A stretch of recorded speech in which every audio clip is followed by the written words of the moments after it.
A paz do Senhor Jesus, igreja. Salmo 121, em nome de Jesus. Vamos ler os versos 1 e 2.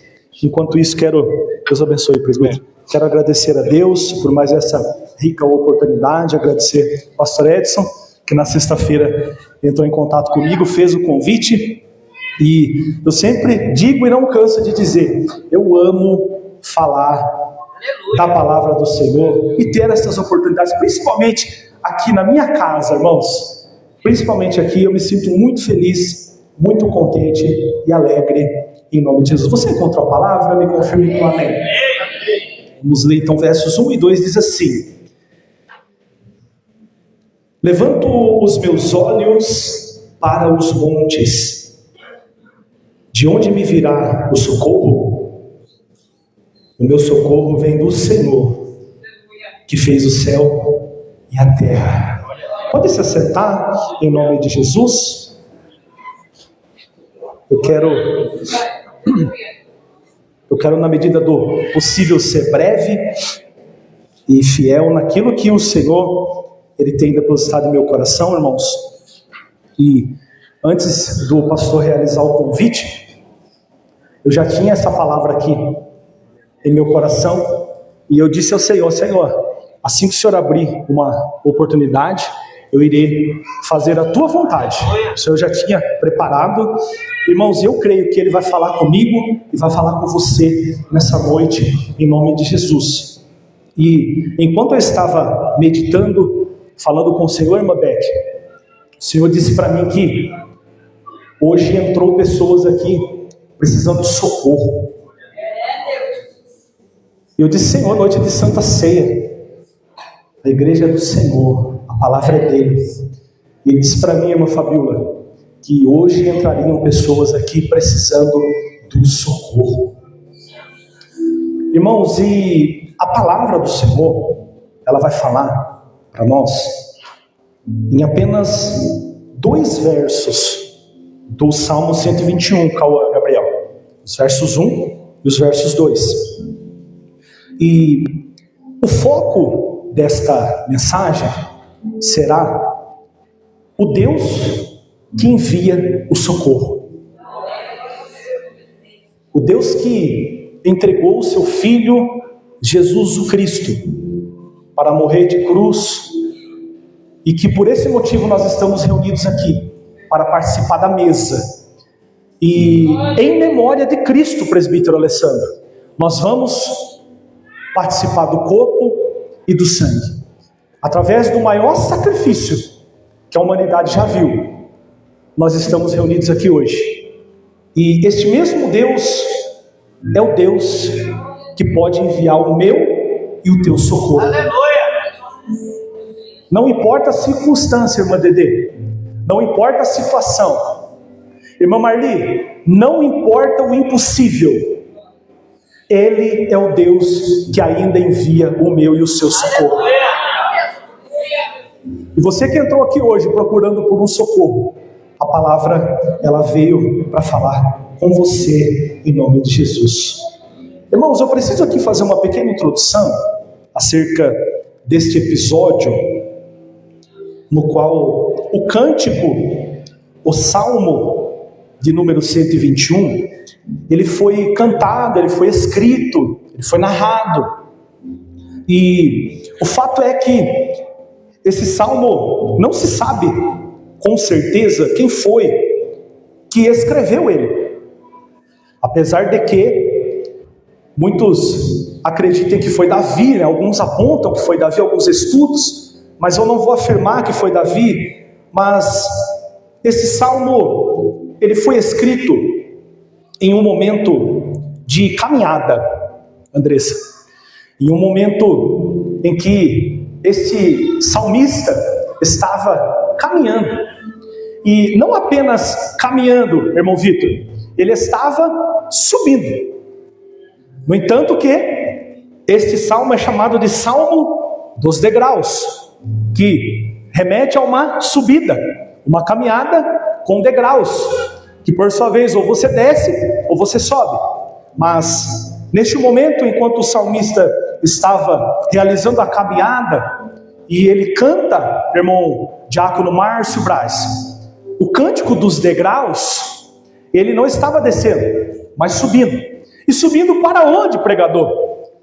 De sabedoria de todos nós, que em Jerusalém aconteciam algumas festas onde os israelitas, eles eram não apenas chamados ou convidados, mas intimados a estarem presentes nessas reuniões, nessas festas, nessas comemorações, como por exemplo, a festa da Páscoa, festas sagradas, a do Pentecostes e a do Tabernáculo.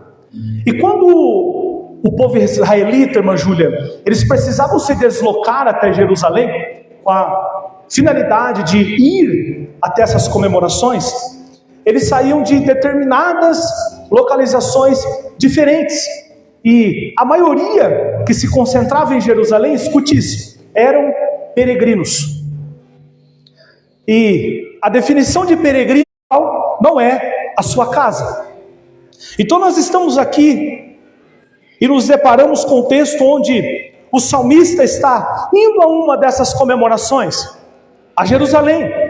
E o fato é que Jerusalém era uma cidade altos, costumam ter muitas montanhas.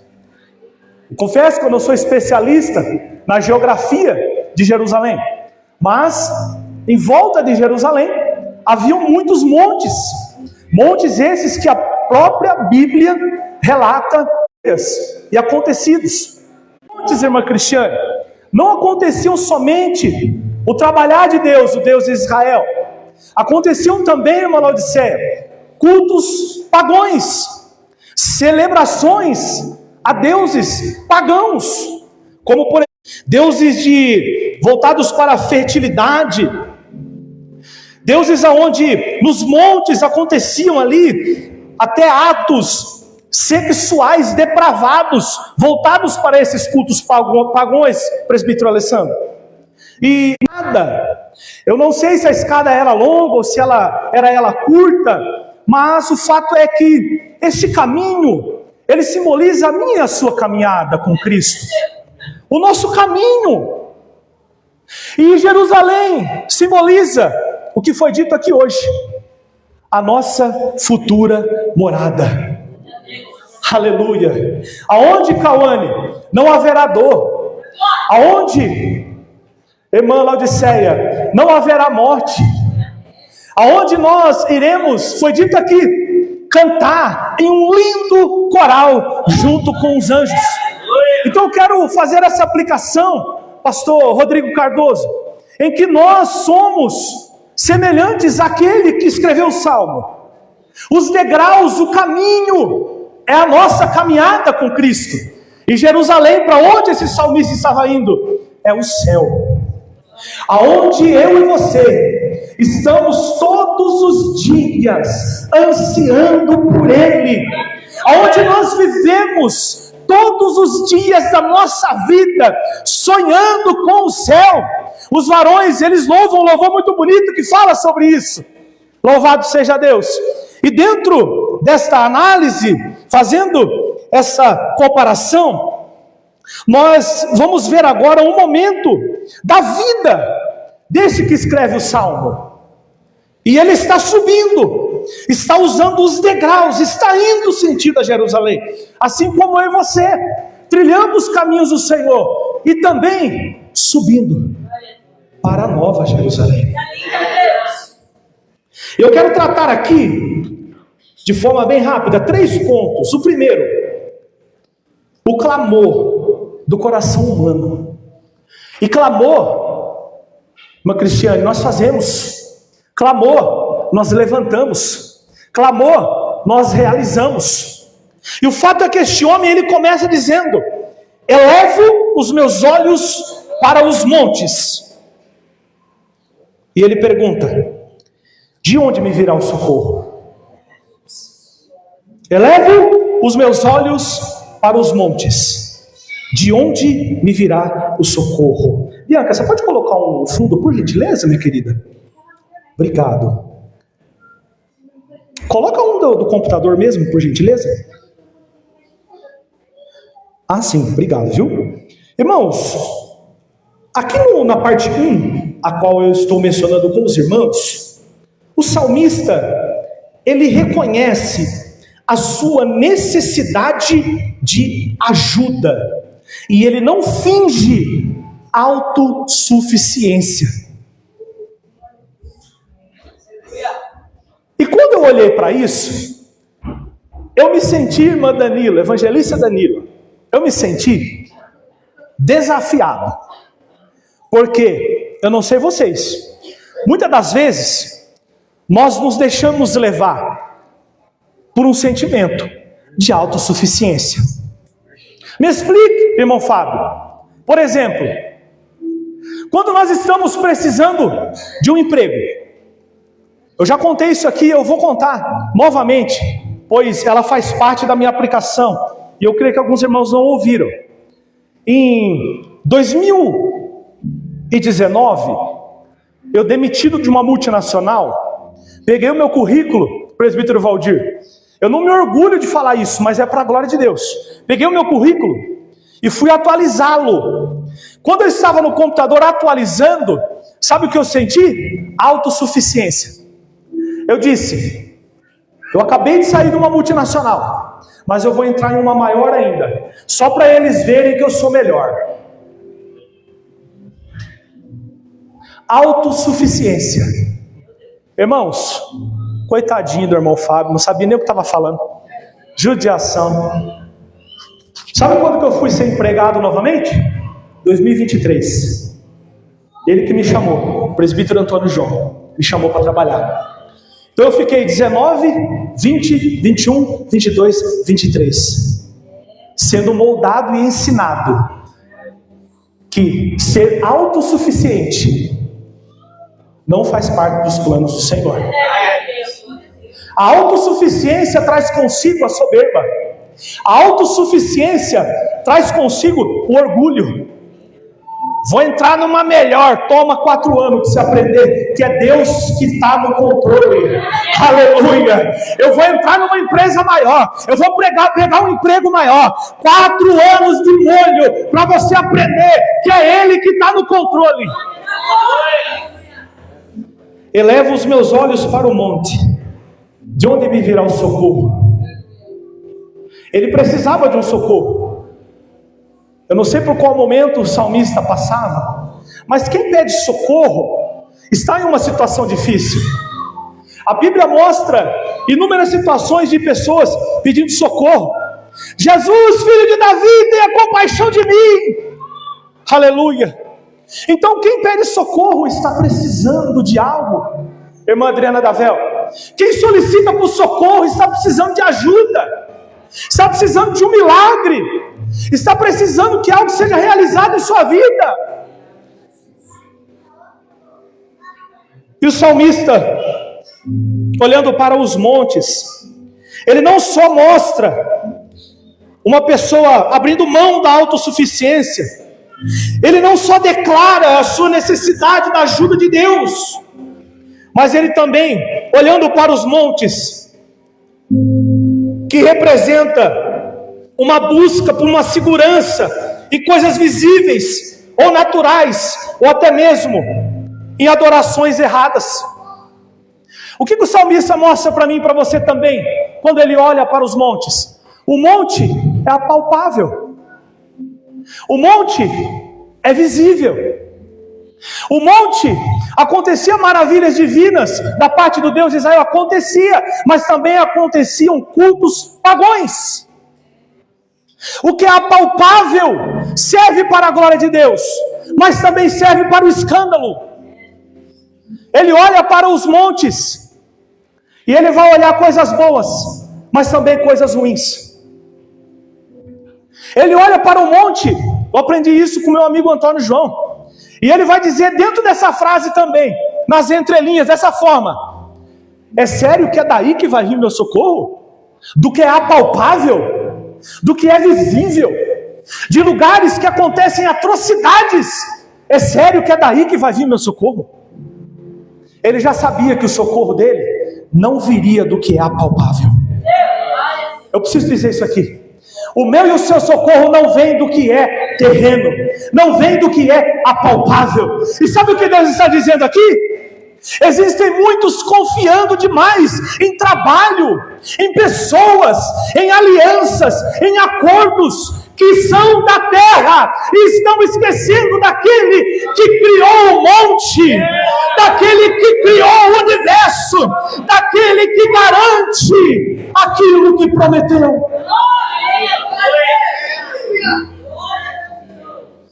É sério que o meu socorro vem daqui?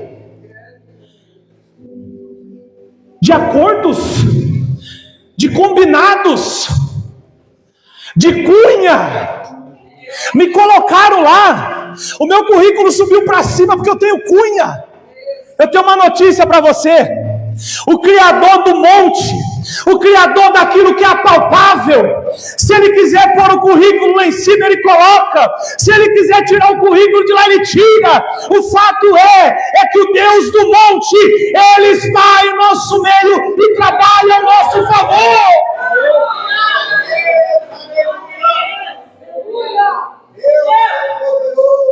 Confiar no que é palpável, o que é visível, no acordo, na aliança, na promessa, na palavra do ser humano, isso nos decepciona, mas Deus não.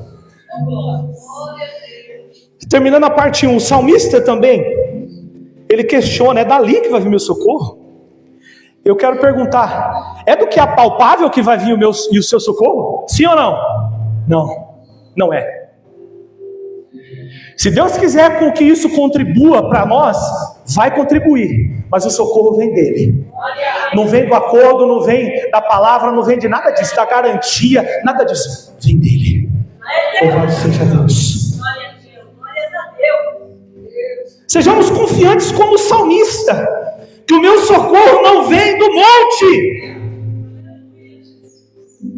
O meu socorro não vem da atual situação, Cauane.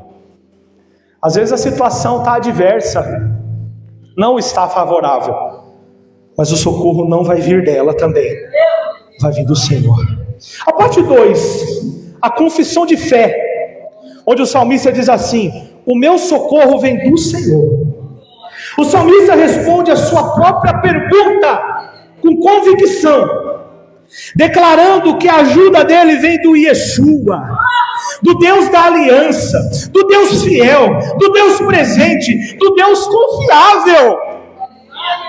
Eu fico imaginando Deus, irmã Cristiane, olha lá o Fábio, confiando no ser humano mais do que em mim, confiando no olhar para o monte, sendo que quem criou o monte fui eu, acreditando na aliança mais do que em mim, acreditando na palavra mais do que em mim. Ele declara que a ajuda vem do Yeshua, o Deus da aliança, o Deus fiel, o Deus presente, o Deus confiável. Irmãos, a confiança é para Ele, é para o Yeshua.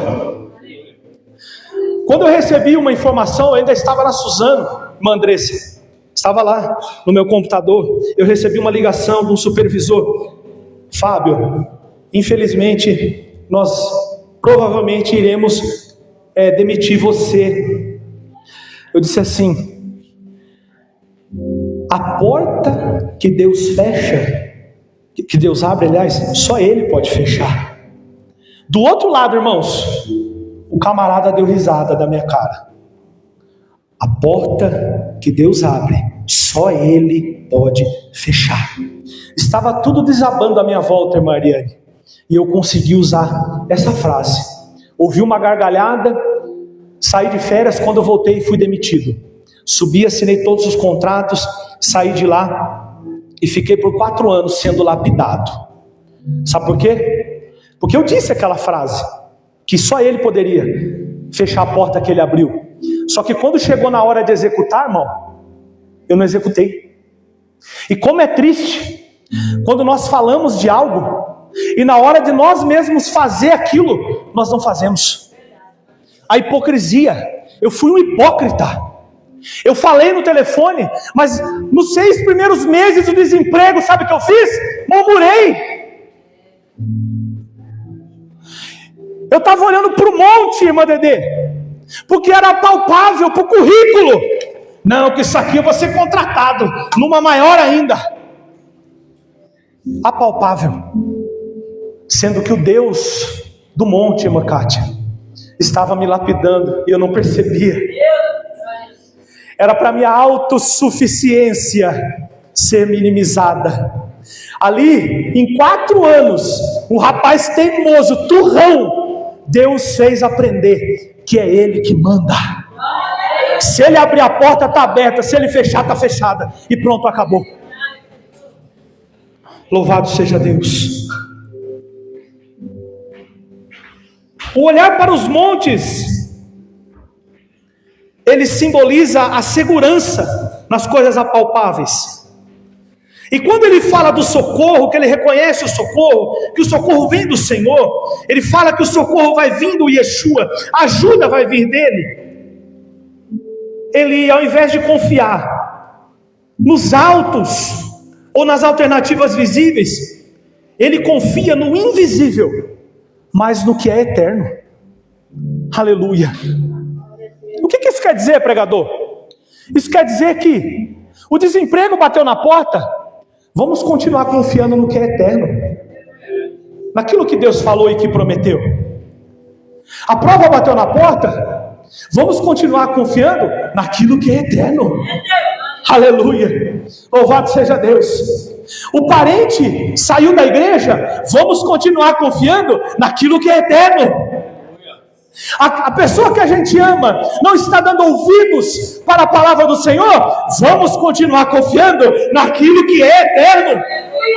Olhar a pessoa no bar bebendo, usando droga, é tudo apalpável, é tudo visível. Mas e aquilo que é eterno? Aonde fica? Aleluia. O irmão Divaldo lá com o carro batido, sendo humilhado, a circunstância, o apalpável estava mostrando que deu errado. Ele olhou para o quê? Segundo o testemunho dele, para aquilo que é eterno. A irmã Daniela, quando mandava mensagem para ele que estava aflito: calma, irmão Divaldo, vai dar certo, aquilo que é eterno. Eu não sei você, mas eu vou sair daqui hoje acreditando mais naquilo que é eterno, não no que é apalpável. Não tem mais emprego, eu sou autônomo, ninguém me chama. Acredita no que é eterno. Aí a porta está se fechando, acredita no que é eterno. Aí está acabando o mantimento, acredita no que é eterno. Não está vindo cliente comprar na minha loja, acredita no que é eterno. No que é eterno. Aleluia. Louvado seja Deus. E um mundo que nos oferece tantas falsas doutrinas, e um mundo que nos apresenta até mesmo falsos salvadores, nós cristãos precisamos afirmar a nossa confiança no único socorro verdadeiro, que é o Deus de Israel. Escute isso aqui. A fé não é a ausência de dúvidas, mas a decisão de confiar, mesmo em meio à escassez. Vou repetir. A fé não é a ausência de dúvida, mas a decisão de confiar, mesmo em meio à escassez. Louvado seja Deus. A nossa descendência é de Adão, irmã Cristiane. Não tem jeito. Só que nós podemos tomar uma decisão, que é confiar naquilo que é eterno. Está vendo sair e voltar de madrugada bêbado? Confia naquilo que é eterno. Está vendo recusar o convite para vir para a igreja? Confia naquilo que é eterno, presbítero Antônio João. Louvado seja Deus. A fé não é a ausência de dúvida, mas a decisão de confiar, mesmo em meio à escassez. Louvado seja Deus. Eu quero agora entrar no ponto 3, e nós já vamos encaminhar aqui para o fim. Onde ele fala assim, ó, na parte B do verso 2, que fez o céu e a terra. E o ponto 3, eu vou chamar ele de a credencial do que socorre. Aleluia. O Deus de Israel, presbítero Johnny, ele tem credencial, ele não é qualquer um, ele não chega a ser identificação, ele tem nome, ele tem essência, ele tem um RG, ele tem uma credencial, e a credencial dele nesse contexto é uma credencial de que envia socorro para mim e para você. Aleluia! Deus falou comigo que iam entrar pessoas aqui desacreditadas, onde a incredulidade está prestes a entrar e tomar todo o coração, e Ele envia essa palavra hoje para te dizer que Ele é um Deus de credencial de socorrista, Ele é especialista em socorro, não há nada impossível para Ele. Acredite naquilo que Ele pode fazer na minha e na sua vida. O socorro do salmista vem de alguém com autoridade criadora, que fez o céu e a terra. Quem criou o monte, presbítero Alessandro? Foi Ele. Quem criou o mato que está no monte? Foi Ele. Quem criou a poeira? Foi Ele. Quem criou os animais? Foi Ele. Quem criou as nuvens? Foi Ele. Quem criou o caminho? Foi Ele. Quem criou Jerusalém? Foi Ele. Quem criou o que caminha? Foi Ele. Ele criou. Ele é o Criador. E nós, às vezes, no meio da nossa pequenez, da escassez, da dúvida, preferimos acreditar no monte do que no dono do monte.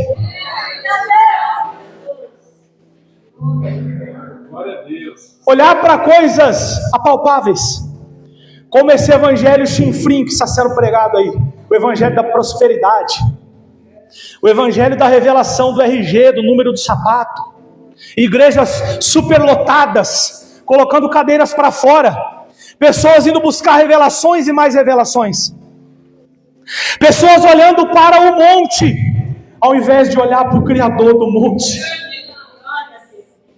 olhando para aquilo que é apalpável, aquilo que se vê, e tomando conclusões.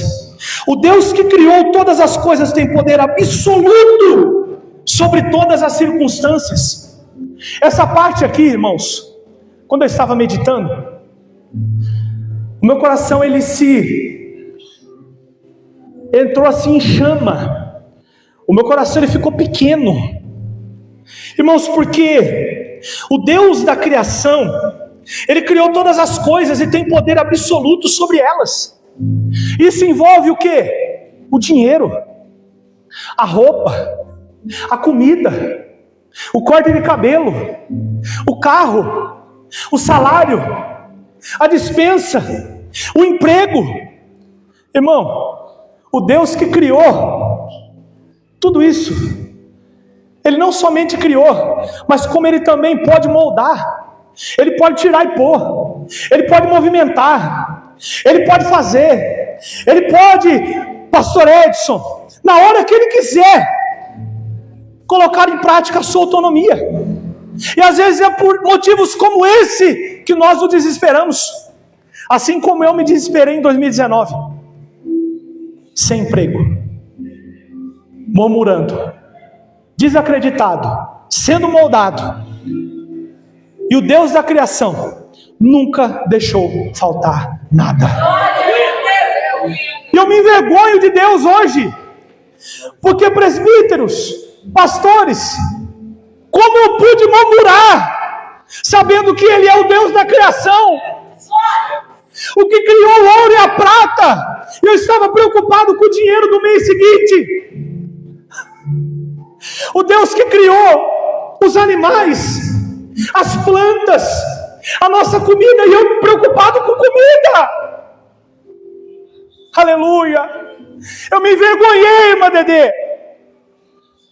O Deus da criação, Ele veio hoje para te socorrer.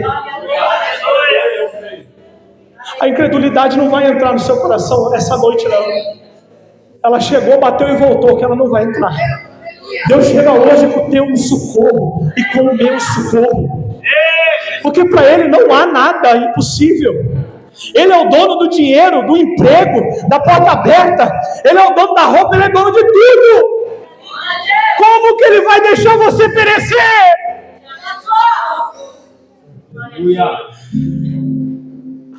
Significa que o socorro de Deus não é limitado. não é humano, não é instável, é soberano, é eterno, é eficaz. Aleluia. É soberano, é eterno, é eficaz. Andressa, não tem limite o socorro de Deus. Não tem limite. Às vezes nós paramos de pedir, paramos ali no meio do caminho. Senhor, eu não peço mais pelo meu filho, eu não vou pedir mais pelo meu parente, eu não vou pedir mais por aquela pessoa, eu não vou pedir mais por isso que eu almejo alcançar. Paramos no caminho, mas eu preciso te dizer uma coisa: o socorro do Senhor não tem limite. Não é limitado. Continua pedindo socorro para Ele, que Ele vai enviar para você. Aleluia. Louvado seja Deus. O salmista não confia no monte, ele confia no Criador do monte. O mesmo Deus que fez o universo é quem te vê, é quem te ouve e intervém por você. O Criador, Mabete, que criou tudo, intervém por mim e por você. Não é qualquer um, é um Deus de credencial, e é credencial de Criador. E nós, a criatura, Cauane, limitados, que pensamos que o socorro dele tem limite. Pensamos que o socorro dele chegou aonde nós não podemos pedir mais. A criação, a criatura. E de forma conclusiva, nós olhamos às vezes para esses montes apalpáveis e que são modernos, o dinheiro, a política, as conexões, as soluções imediatas, e esquecemos de levantar os olhos para além dos montes, para o verdadeiro socorro, tomando conclusões de acordo com a atual situação, irmão Guilherme, olhando para a situação e achando que tudo acabou ali, olhando para a situação e achando que o socorro do Senhor foi limitado até ali, que a partir daquele momento não vai ter mais jeito. E a palavra vem hoje falando conosco, que nós precisamos levantar os nossos olhos, como o salmista disse, e olhar para além dos montes, para além daquilo que é apalpável, para além da atual situação, para além daquilo que nós estamos enxergando com os olhos carnais. E eu quero perguntar hoje, pergunto para mim e para você também: onde estão fixados os nossos olhos hoje? É para o que é apalpável? Ou eles estão olhando para além dos montes? As nossas atitudes hoje estão coerentes com alguém que olha para o monte ou para o dono do monte? Nós estamos olhando para a circunstância ou para o dono dela que pode transformá-la? Eu vou sair daqui hoje reflexivo. Aleluia, louvado seja Deus. Eles estão fixos na dificuldade ou no Senhor que governa sobre todas elas? Hebreus 12:2. Fixemos os olhos em Jesus, autor e consumador da nossa fé. Aleluia. Nessa noite de Santa Ceia, eu vou entregar o microfone. Nessa noite de Santa Ceia, o Deus de Israel, o Deus a qual o salmista vai cantar para ele, dizendo que ele era o socorro, ele que entregou Jesus na cruz, e é por esse motivo que nós estamos aqui hoje. E Hebreus disse que nós fixemos os nossos olhos em quem? Em Jesus. É o que nós vamos praticar aqui daqui a pouco. Nós vamos declarar, nós vamos participar da mesa daquele que é o autor e o consumador da minha e da sua fé. Não dá mais para olhar para o monte, mas para o dono do monte. Aleluia. Irmão, se ele quiser, ele movimenta o monte a seu favor. Aquele monte que às vezes nós olhamos só para ele, se ele quiser, ele movimenta o monte. O autor e o consumador da nossa fé. Louvado seja Deus. Irmãos, em 4 anos de desemprego, 4 anos sendo lapidado e moldado, hoje eu entendi que o socorro, assim como o salmista disse, ele não vem do meu desemprego, mas ele vem do Senhor. Aleluia. Andressa, o socorro não vem da lista dos aprovados da faculdade, vem do Senhor. Aleluia. Louvado seja. Irmão Márcio, o socorro, ele não vem da falta de cliente na sua borracharia, ele vem do Senhor. Aleluia. Louvado seja Deus. Irmãos, e hoje eu posso, juntamente com os irmãos, testemunhar inúmeras maravilhas que o Senhor tem feito em nosso meio. Hoje nós vimos aqui o nosso querido irmão Edivaldo contando, e no decorrer dos outros cultos, a gente ouviu inúmeras pessoas falando aqui de ofícios e maravilhas que o Senhor tem realizado. E sabe por quê, irmão? Porque essa igreja ainda tem palavra. Essa igreja, ela ainda tem a palavra viva que é pregada. Irmão, eu sempre digo isso. Eu sou pentecostal. É bom que haja sim o Pentecoste, a revelação, o aviãozinho, a pirueta. Mas irmão, nada substitui essa verdade, que segundo João 8,32 diz: conhecereis a verdade, e a verdade vos libertará. E você que crê, dê uma linda salva de palmas, porque é para o Senhor. Aleluia. Louvado seja Deus. Deus abençoe, pastor. Obrigado, viu? Deus abençoe. Aleluia, Jesus. Palavra abençoada, né, igreja? Glória a Deus. Vamos orar abençoado pela palavra. Socorro. Deus abençoe. Ele conhece. Aleluia. Conhece a palavra para nossas vidas. Amém, igreja? Abençoe a nome de trabalho. Amém, pastor. Nesse momento, eu vou passar para a ceia. Essa caixinha de lápis presente. Aleluia, Jesus. Glória a Deus. Essa chamada de